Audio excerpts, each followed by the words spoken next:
Hello everyone, welcome back to Just Learn. So बच्चों, हम आज लेकर आ चुके हैं इंग्लिश का नया चैप्टर जिसका नाम है द रैट ट्रैप। और बच्चों, इस चैप्टर को सेल्मा लेगरॉफ ने लिखा हुआ है।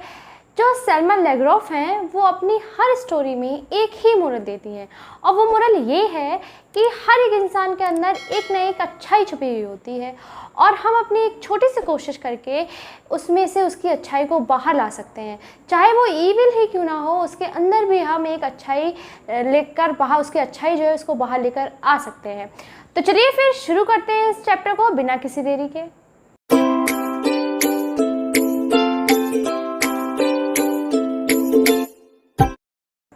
The rat trap.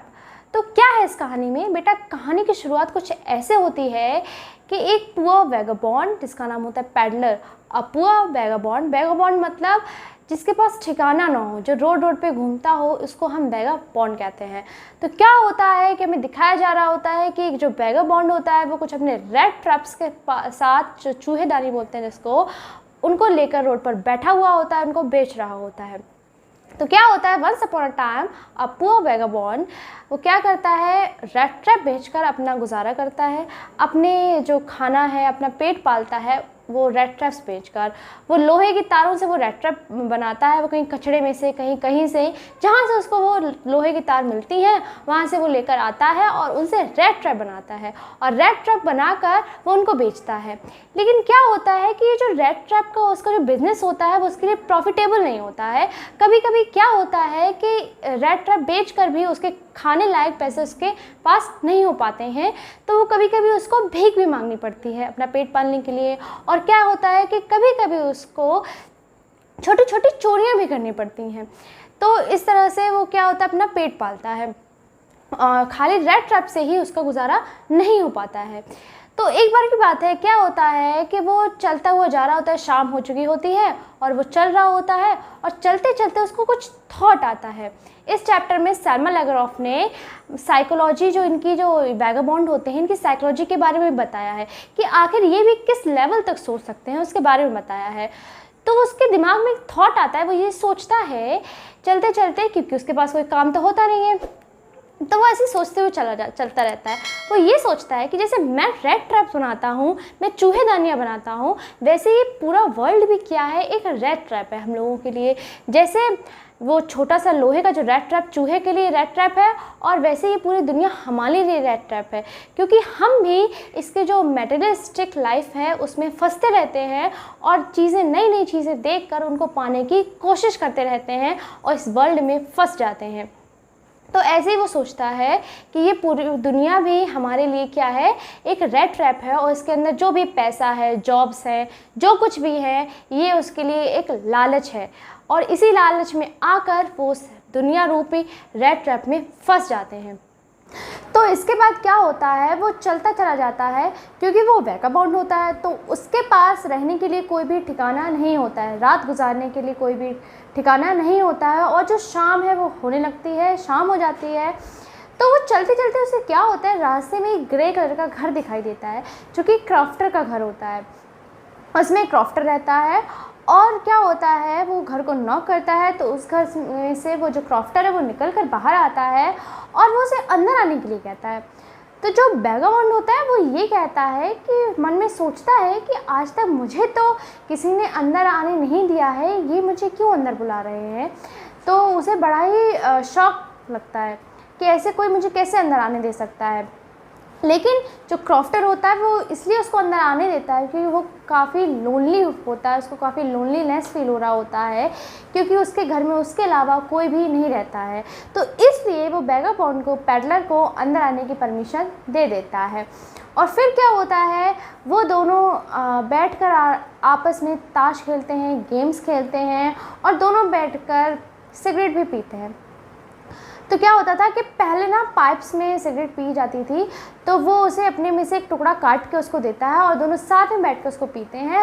और जब वो ताश खेल रहे होते हैं तो बैठे बैठे क्राफ्टर उसको बताता है कि जब मैं जवान था तो मैं एक आयरन मिल में, जिसका नाम था रैम्सजो आयरन मिल, उसमें मैं काम करता था, और उस टाइम में मैं बहुत सारे पैसे कमा लिया करता था। लेकिन अब क्या है, अब मैं बूढ़ा हो गया हूँ तो मैं आयरन मिल में काम नहीं कर सकता हूँ, इसलिए अब मैं गाय का दूध बेचकर अपना गुजारा करता हूँ।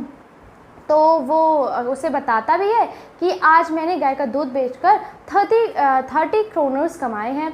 30 क्रोनर्स वहाँ की करेंसी है, आप ये समझ लीजिए 30 क्रोनर्स का मतलब है 30 रुपीज़। उसने क्या है 30 रुपीज़ कमाए हैं, और उस टाइम पे 30 क्रोनर्स बहुत होते थे। तो जो पैडलर है वो ये सोचता है कि ये कैसे गाय का दूध बेचकर ये इतने सारे पैसे कैसे कमा सकता है, तो उसे विश्वास नहीं होता है। तो क्रॉफ्टर क्या करता है, वहाँ से उठता है और विंडो के पास जाकर एक लेदर का पाउच लटका हुआ होता है उसको निकालता है, और उसमें से 10 रुपीज़ के 3 बिल्स निकालता है। मतलब बिल्स यहाँ पर आया है कि 3 नोट निकालता है, वो 3 नोट निकालता है। तो 10 10 10 3 नोट हो गए, तो 30 रुपीज़ हो गए। तो वो 30 क्रोनर्स उसको निकाल कर दिखाता है और कहता है ये देखो कि मैंने आज गाय का दूध बेचा और मैंने उससे ये 30 क्रोनर्स कमाए। और दोबारा से वो उसे लेदर पाउच में रखकर वो लेदर पाउच वहाँ पर टांग देता है। इसके बाद क्या होता है कि दोनों उसके बाद सो जाते हैं, और मॉर्निंग हो जाती है। जो क्राफ्टर है वो फिर से अपना वही काम शुरू कर देता है, वो दूध बेचने के लिए निकल जाता है। तो पैडलर सोचता है कि अब ये क्राफ्टर भी यहाँ से जा रहा है तो मैं यहाँ रुककर क्या करूँगा। तो वो भी जग जाता है, उठ जाता है और वहाँ से चला जाता है दोनों ही। तो क्राफ्टर उस घर में ताला लगा जाता है, वो भी चला जाता है और पैडलर भी वहाँ से चला जाता है। फिर क्या होता है कि मैंने बताया था कि जो पैडलर होता है वो एक चोर भी होता है, वो छोटी छोटी चोरियाँ भी करता है। इसीलिए वो क्या होता है कि आधे घंटे बाद 30 मिनट्स बाद वो क्या करता है कि वापस उस घर में आता है, और वहाँ से जो उसके विंडो से जो उसका लेदर पाउच होता है जिसमें उसके 30 क्रोनर्स रखे होते हैं उनको निकाल कर और वहाँ से भाग जाता है। लेकिन वो ये सोचता है कि अगर पुलिस मुझे ढूंढने लगी तो अगर मैं रोड से जाऊँगा तो वो मुझे पकड़ लेगी और पता चल जाएगा कि चोरी मैंने करी है। तो वो क्या कहता है, मन में सोचता है कि मैं जंगल के रास्ते से निकल जाता हूँ। तो पहले तो वो जंगल के रास्ते से चलता चला जाता है। जब वो जंगल के रास्ते से जा रहा होता है तो कुछ देर तक तो वो सीधा चलता रहता है, रास्ता उसे पता होता है। लेकिन आफ्टर सम टाइम क्या होता है, दिसंबर का मंथ होता है, ठंड तो बहुत ज़्यादा होती है और रात भी हो चुकी होती है, और वो उसी फॉरेस्ट में गोल गोल गोल गोल घूम रहा होता है। और वो मन में ये सोचता है कि मैंने ये 30 क्रोनर्स लालच में आके मैं खुद ही एक रेड ट्रैप में फंस गया हूँ, और अब इसी चोरी के कारण मुझे ऐसा लगता है कि अब मैं इसी जंगल में मर जाऊँगा। ऐसे ही घूमते घूमते मेरी इसमें जान निकल जाएगी। तो फिर क्या होता है, वो बहुत ही थक कर बैठ जाता है और वो सर रख लेता है। जब अपना सर रखता है तो सर रखने के बाद उसे आवाज़ आती है। वो आवाज़ होती है आयरन पर हथौड़ा मारने की आवाज़ होती है, क्योंकि पास में ही एक आयरन मिल होता है, वहाँ से हथौड़ा मारने की आवाज़ आ रही होती है। तो वो पूरी अपनी ताकत लगा के, स्ट्रेंथ लगा के उस आवाज़ का पीछा करता है और उस आयरन मिल तक वो पहुँच जाता है।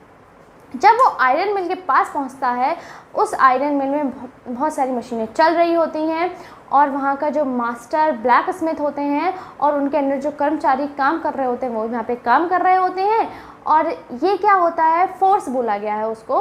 तो ये फोर्स के अंदर से एंट्री करता है, लेकिन इतनी ज़्यादा आयरन हैमर की आवाज़ें हो रही होती हैं जिसकी वजह से जो उसकी फोर्स खोलने की आवाज़ होती है किसी को सुनाई नहीं देती है, और वो वहाँ से अंदर आ जाता है। जब पैडलर उस आयरन मिल के अंदर आ जाता है तो ब्लैक स्मिथ उसको जब बहुत पास पहुंच जाता है ब्लैक स्मिथ के, तब उसको समझ में आता है कि कोई अंदर आया है। आवाज़ की वजह से उसे समझ नहीं आता है। तो वो पैडलर उससे कहता है कि क्या मैं एक रात के लिए यहाँ रुक सकता हूँ।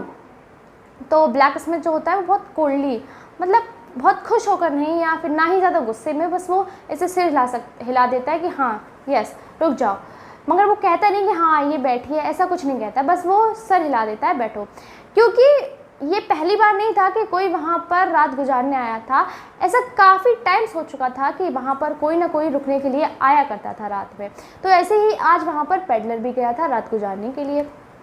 तो क्या होता है कि वहाँ के एक मास्टर होते हैं जो उस फैक्ट्री के मालिक होते हैं, वो हमेशा वहाँ पर दौरा लगाते हैं, क्योंकि उन्हें ऐसा लगता है कि उनकी जो फैक्ट्री है वो सबसे अच्छी चले, उनका जो लोहा है वो सबसे अच्छा हो, मार्केट में सबसे अच्छी क्वालिटी का हो। इसीलिए वो अपने जो लोग वहाँ पर काम कर रहे हैं तो उनको देखने के लिए वो आता रहता है वहाँ पर। तो क्या होता है कि फिर जो मालिक होते हैं वो वहाँ पर आते हैं, तो वो क्या होता है, फर्नेस के पास पैडलर को बैठा हुआ देखते हैं। पैडलर क्या करता है, अपनी कैप को अपने मुंह पर रखकर लेटा हुआ होता है। तो जो वो उसके मालिक होते हैं वो आते हैं और वो देखते हैं कि यहाँ पर ये कौन लेटा हुआ है। तो वो उसकी टोपी हटा कर देखते हैं तो वो काफ़ी गंदा सा होता है, उसकी दाढ़ी बड़ी हो चुकी होती है। तो उनको अंधेरा भी होता है, रात का टाइम होता है, तो उनको कुछ समझ भी नहीं आता ये कौन है। तो वो उनको अपने एक पुराने दोस्त कैप्टन की तरह नज़र आता है। फिर क्या होता है, फिर वो कहते हैं कि कैप्टन नील्स ओलफ तुम यहाँ क्या कर रहे हो। तो जो पैडलर होता है वो एकदम से चौंक जाता है। वो कहता है ये कौन है और ये मुझसे कैप्टन क्यों कह रहे हैं। लेकिन वो क्या होता है, वो बताता नहीं है कि मैं कैप्टन नहीं हूँ, मैं एक पैडलर हूँ, उनको बताता नहीं है। लेकिन जो आयरन मास्टर होते हैं वो तो यही समझते हैं कि वो उनके पुराने दोस्त कैप्टन नील्स ओलफ है। तो क्या होता है कि उससे कहते हैं कि अरे कैप्टन, तुम्हारा ये हाल कैसे हो गया, तुम ऐसे कैसे हो गए, तुम एक पैडलर कैसे बन गए। तो वो कुछ भी बोलता नहीं है, वो नहीं बताता है कि वो कैप्टन है, वो कुछ भी नहीं बोलता है, वो खाली आयरन मास्टर ही उससे बोलते रहते हैं। और वो उससे कहते हैं कि अगर मैं रेजिडेंस से रिज़ाइन नहीं करता तो शायद तुम्हारे ये हाल नहीं होता। तो इससे हमें पता चलता है कि जो आयरन मास्टर है वो पहले आर्मी में सोल्जर या किसी पोस्ट पर होंगे, इसीलिए उन्होंने ये बात कही है कि अगर वो रिज़ाइन ना करते तो कैप्टन आज इस हालत में नहीं होता।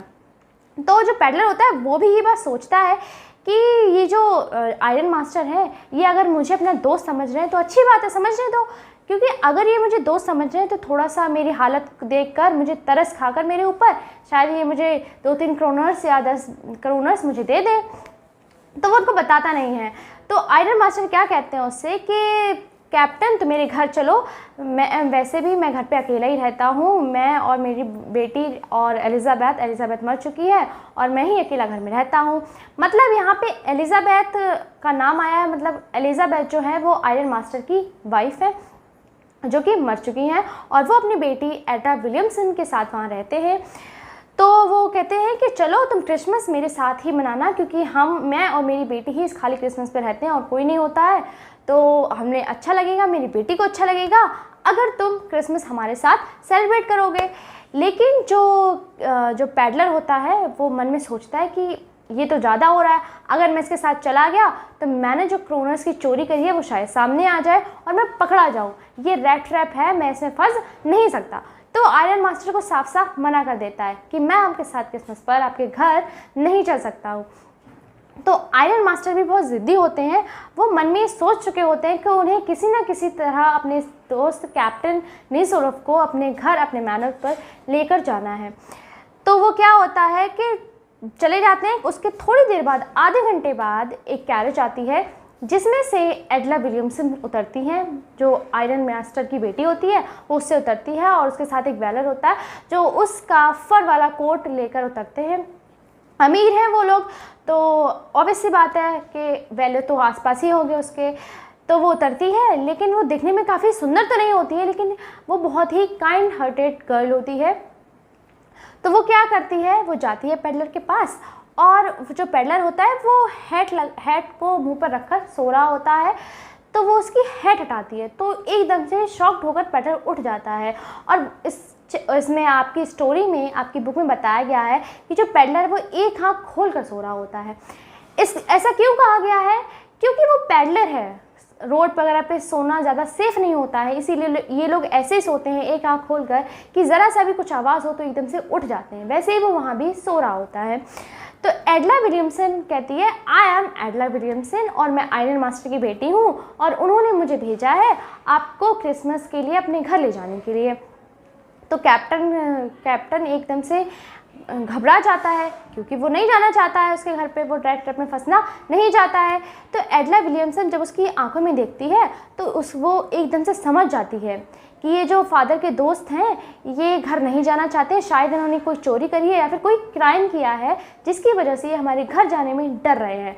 तो समझिए कितनी समझदार होती है एडला कि वो इतनी बात समझ जाती है। लेकिन फिर भी अपने फादर के कहने की वजह से वो उसे फिर कहती है कि चलिए प्लीज़ हमारे घर पर क्रिसमस सेलिब्रेट करिए, इसके बाद आपको जहाँ भी जाना हो क्रिसमस के बाद आप वहाँ जा सकते हैं। तो इसके बाद क्या होता है कि जो पैडलर होता है वो मान जाता है उसके साथ जाने के लिए।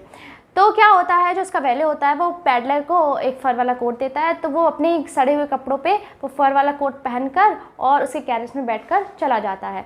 इसमें रात का सीन नहीं दिखाया गया है, रात में बस इतना बताया गया है कि रात में तीनों लोग सो जाते हैं। इसके बाद सुबह का सीन होता है जब एडला विलियमसन और आयरन मास्टर बैठकर डिस्कशन कर रहे होते हैं।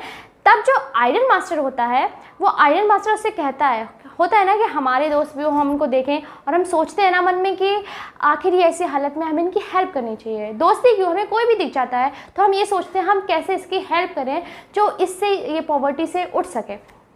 तो वैसे ही आयरन मास्टर ये सोचते हैं, डिस्कस कर रहे होते हैं अपनी बेटी के साथ कि अब वो अपने दोस्त को, कैप्टन को ऐसी हालत में नहीं रहने देंगे, उनको जो रेड ट्रैप्स है वो नहीं बेचने देंगे। अब वो उन्हें एक नया बिजनेस स्टार्ट करके देंगे जिससे वो अपना गुजारा करें, उसे दोबारा से रेड ट्रैप बेचने नहीं देंगे। तो एडला विलियमसन यहाँ पर कहती है कि डैड, मुझे ऐसा नहीं लगता है कि ये कोई एजुकेटेड पर्सन है, मुझे नहीं लगता है कि पहले कोई कैप्टन होंगे या आप जैसा बता रहे हैं वैसे होंगे। तो आयरन मास्टर उसको आशा देते हुए कहते हैं, होप देते हुए कहते हैं कि नहीं, अभी वो गंदे हैं, अभी वो एज जो पैडलर के ट्रैम्प बने हुए हैं, इसलिए आपको लग रहा है कि वो एजुकेटेड नहीं है। जब वो अभी नहा धोकर साफ़ सुथरे होकर क्लीन होकर आएंगे तो तुम उन्हें देखकर समझ जाओगी कि वो कैप्टन ही है। इसके बाद क्या होता है, एंट्री ऑफ गेस्ट की एंट्री होती है, मतलब पैडलर की एंट्री होती है। साफ़ सुथरा होने के बाद जो वैले होते हैं उसके हेयर्स कट कर देते हैं, उसकी दाढ़ी बियर्ड बना देते हैं एंड उसको क्लीन करके उसको एक सूट देते हैं जो कि आयरन मास्टर का सूट होता है। वो उसे पहनकर काफ़ी अच्छा दिख रहा होता है और उसे पहनकर वो बाहर आता है। लेकिन जो आयरन मास्टर होता है वो प्लीज़्ड नहीं होता है, जबकि उसे प्लीज़्ड होना चाहिए, खुश होना चाहिए देखकर, लेकिन वो खुश नहीं होता, एकदम शॉक्ड होता है और बहुत ही तेज़ से चिल्लाता है कि व्हाट इज़ दिस, ये क्या है, ये क्या है और तुम कौन हो। तो पैडलर कहता है कि इसमें मेरी तो कोई गलती नहीं है, मैं तो मना कर रहा था, आप ही लोग मुझे ज़िद करके आप यहाँ लेकर आए हैं, मैंने तो ऐसा कुछ नहीं कहा था, आप ही लोग मुझे कैप्टन समझ रहे थे, मैंने तो ऐसा नहीं कहा था कि मैं कैप्टन हूँ या कुछ भी हूँ, मैं तो एज ए पैडलर, मैं तो पैडलर ही बना रहा, आपने मुझे कैप्टन समझा और आने के लिए मुझे फोर्स किया। तो क्या होता है कि आयरन मास्टर को और गुस्सा आता है, तो वो कहता है अब तो तुम्हें शेरिफ ही देखेंगे। शेरिफ मतलब पुलिस, तो पुलिस को बनाने की धमकी देते हैं। तो इस बात को सुनकर पैडलर को, ट्रैम्प को बहुत ज़्यादा गुस्सा होता है और वो अपने ऐसे मुट्ठी बनाकर टेबल पे मारते हुए कहता है, बहुत गुस्से में, फ्रस्ट्रेशन में कहता है कि मुझे मालूम था कि मैं बहुत ज़्यादा मैं इस ट्रैप में फंसता जा रहा हूँ, मैं अपनी मर्ज़ी से यहाँ नहीं आया था, आप लोगों ने मुझे बुलाया था, लालच दिया था मुझे क्रिसमस का, इस वजह से मैं आया और मैं एक रेड की तरह इस रेड ट्रैप में फंस गया हूँ और ये मैं अपनी वजह से नहीं आया हूँ, आप लोग मुझे ज़िद करके लाए हैं और उसके बाद मुझे शेरिफ की धमकी दे रहे हैं, वैसा उनसे कहता है। इसके बाद क्या होता है कि आयरन मास्टर जो कहता है कि अगर ऐसी बात है तो तुम यहाँ से निकल जाओ मेरे घर से, तो उसे जाने के लिए कह देता है। फिर जो क्या होता है, पैडलर ट्रैम्प होता है वो वहाँ से जाने लगता है। इतनी ही देर में जो एडला विलियमसन होती है वो जाके गेट को बंद कर देती है और उसको रोक लेती है। एडला कहती है, आयरन मास्टर कहता है कि एडला से कि तुम ऐसा क्यों कर रही हो, तुम उसको क्यों रोक रही हो, वो कैप्टन नहीं है, वो एक रेड ट्रैपर है, एक ट्रैपर है, ट्रैम्प है वो, तो तुम उसको क्यों रोक रही हो, वो पैडलर है। तो जो एडला विलियमसन होती है वो कहती है कि ये जो कोई भी हो, मैं बहुत खुश थी सुबह से, मैंने सोचा था कि मैं क्रिसमस पे एक होमलेस इंसान को होम जैसा फील कराऊंगी और आप इसको जाने के लिए कह रहे हैं, प्लीज़ इसे जाने के लिए ना कहें, बस क्रिसमस तक इसको रोकने दें और उसके बाद इसको जाने दें। उसके बाद मैं नहीं कहूँगी रुकने के लिए, बस क्रिसमस तक आप इसको रुकने दें जिससे कि मैंने जो सोचा था वो मैं कर पाऊँ, मैं इसको होम की तरह फील करा पाऊँ। तो जो आयरन मास्टर होते हैं उसकी ये बात मान जाते हैं, कहते हैं ठीक है, लेकिन क्रिसमस के बाद मैं इसको यहाँ रुकने नहीं दूंगा। तो क्या होता है फिर, तो पैडलर भी मान जाता है और जो एडला होती है वो पैडलर से कहती है आओ बैठो खाना खाओ। तो वो बैठकर बस कुछ नहीं बोलता है, बस बैठकर वो खाना खाने लगता है। फिर क्या होता है, क्रिसमस मॉर्निंग होती है और इसमें बताया गया है कि जो पैडलर होता है वो कुछ नहीं करता है, लॉन्ग आवर्स ऑफ स्लीप्स, सिर्फ सोता ही रहता है, क्योंकि वो पैडलर होता है, आज तक उसे चैन की नींद नहीं, वो वैगाबॉन्ड होता है, उसे चैन की नींद नहीं मिली होती है, तो उसे उसके घर में काफ़ी सेफ फील हो रहता है, बहुत अच्छी उसको नींद आ रही होती है वहाँ पे, तो पूरे दिन बस वो सोता ही रहता है। सुबह क्या होता है, सुबह क्रिसमस की प्रेयर के बाद वो फिर से आता है और प्रेयर करके फिर से वापस चला जाता है और सो जाता है। इसके बाद क्या होता है, लंच करने आता है, लंच करता है और लंच करने के बाद फिर जाकर वो सो जाता है। ऐसे ही क्या होता है, रात में जब क्रिसमस ट्री को डेकोरेट करने का टाइम आता है तो क्रिसमस ट्री को डेकोरेट करवाता है और इसके बाद फिर से वो जाकर सो जाता है। नेक्स्ट डे क्या होता है, जब मॉर्निंग होती है सुबह, तो नेक्स्ट मॉर्निंग क्रिसमस के नेक्स्ट डे चर्च में प्रेयर के लिए जाया जाता है। तो जो आयरन मास्टर और जो एडला होती है वो पेडलर को डिस्टर्ब करना ज़रूरी नहीं समझते हैं, इसलिए वो अकेले ही करीब 10 बजे की तरफ वो चर्च निकल जाते हैं। जब एडला और आयरन मास्टर चर्च जाते हैं तो चर्च से जब वापस आ रहे होते हैं तो एडला का मुंह उतरा हुआ होता है, वो उदास होती है, क्योंकि वहाँ चर्च में उन्हें ये पता चलता है, वहाँ क्रॉफ्टर भी आया होता है, तो उन्हें ये पता चलता है कि एक रेड ट्रैप सेलर ने उस क्राफ्टर के घर से 30 क्रोनोस चुराए हैं। तो वो लोग समझ जाते हैं कि ये रेड ट्रैपर वही है जिसको उन्होंने अपने घर में रुकने के लिए कहा था। तो उसे बड़ा दुख होता है कि उसने अपने घर में एक थीफ को रुकाया था, एक चोर को उसने रुकाया था, तो उसे ये सोचकर बड़ा ही दुख होता है। तो आयरन मास्टर उसको टॉन्ट मार के कहते हैं कि देख लो और रोक लो, वो तो चोर था, अभी तक पता नहीं उसने घर में क्या क्या चुरा लिया होगा और क्या क्या छोड़ा होगा। फिर इसके बाद जब वो दोनों घर पहुँचते हैं तो वो वैले से पूछते हैं कि वो रेड ट्रैपर कहाँ है। तो वो कहते हैं कि वो तो चला गया है। तो कहते हैं वो चोरी करके कुछ क्या क्या लेके गया है। तो कहते हैं वो तो कुछ नहीं लेके गया है, पर एक प्रेजेंट छोड़ कर गया है एडला विलियमसन के लिए। तो जो एडला होती है वो उस प्रेजेंट को खोलती है, लेकिन वो प्रेजेंट बहुत ही अलग तरह से रैप्ड होता है, क्योंकि वो पेडलर ने किया होता है। तो वो उसको खोलती है, खोलने के बाद उसमें देखती है उसमें एक रेड ट्रैप होता है और वो 30 क्रोनर्स होते हैं जो उसने चुराए हुए होते हैं, और उसके साथ एक स्लिप होती है जिस पर लिखा हुआ होता है कि थैंक यू सो मच मुझे इतना अच्छा ट्रीट करने के लिए क्रिसमस पर, और ये 30 क्रोनर्स हैं जो मैंने उस क्रॉफ्टर से चुराए थे, ये प्लीज़ उसको वापस कर देना, और थैंक यू सो मच मुझे इतना ज़्यादा अच्छा फील कराने के लिए, और तुमने मुझ में अच्छाई देखी, तुमने ही मुझे ये वापस करने पे मजबूर किया है, तुम्ही ने मुझे बोला है कि मैं अंदर से मेरी अच्छाई को जगाया है। और इसके बाद वो नीचे साइन कर देता है कैप्टन वॉन स्टॉल के नाम से, क्योंकि अभी तक चैप्टर में पेडलर का रियल नेम नहीं बताया गया, और साइन भी उसने कैप्टन के ही नाम से किया था क्योंकि उसे कैप्टन ही समझा जा रहा था। तो चैप्टर यहीं पर फिनिश होता है। अगर आपको समझ आया तो लाइक करिए। All the very best.